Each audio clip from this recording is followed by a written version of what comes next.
For over 2 centuries, Barings Bank was the bedrock of finance. They funded the Napoleonic Wars and served as personal bankers to the British monarchy. Yet, after 233 years of operation, this global titan was sold off for a single pound. The public legend of this collapse centers on Nick Leeson. He was a 24-year-old junior employee who allegedly acted as a lone mastermind, a rogue trader who single-handedly dismantled the entire empire. The math of a £1 sale suggests a failure far deeper than a few bad days on a trading floor. To understand how a junior clerk actually broke the bank, we have to look at the specific tools the bank itself provided. In 1992, Leeson arrived in Singapore to trade on the CIMEX exchange. He was an ambitious kid from the London suburbs, dropped into a high-stakes, high-volume gladiator arena. It was an environment where performance was measured purely in speed and volume. The unraveling began with a simple mistake. In July 1992, a junior employee lost $60,000. It was 3 a.m., London was asleep, and Leeson made a choice to bury the loss in a secret error ledger, account 88888. This flowchart represents basic financial security. The trading floor makes bets, and settlements verifies the math. This boundary should be impenetrable, but at Barings it didn't exist.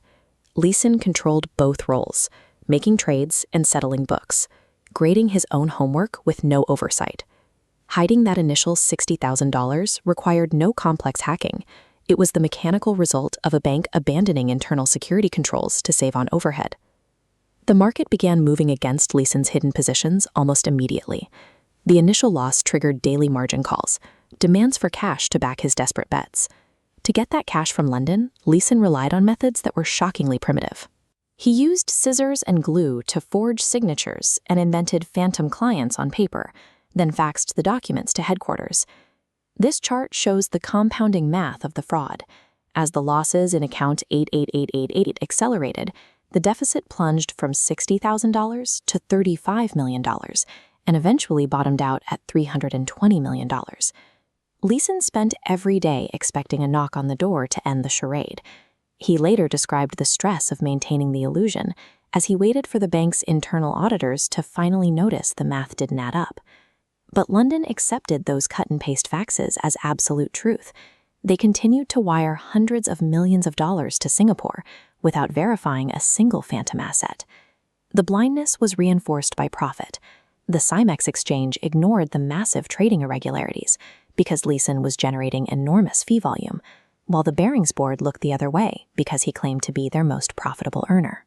The mechanism for the transfers was basic.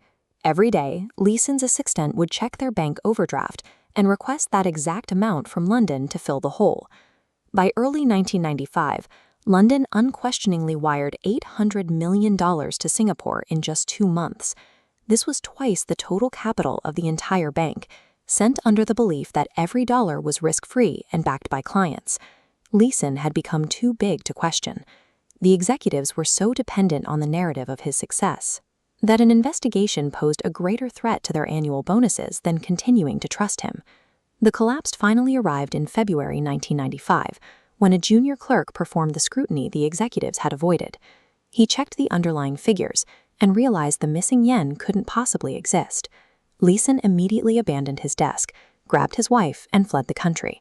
A 233-year-old institution evaporated in a matter of days. It proved that a financial empire built on unquestioned trust is essentially made of paper. In the wake of the collapse, Leeson was sentenced to prison. Global banking institutes also implemented a new rule: mandatory consecutive vacations for all traders, ensuring they can no longer sit on hidden books indefinitely. Leeson would later describe his own fraud in one word: crude. The evidence of how that fraud was allowed to persist for 3 years leads back to the computer logs in the London headquarters. Every day, for 3 years, every fake trade hidden in account 88888 sent a digital signal back to London, and every day, an unknown person at headquarters selected those warning signs and deleted them. The Barings collapse serves as a permanent warning that corporate systems designed to reward profit while punishing questions will eventually destroy themselves.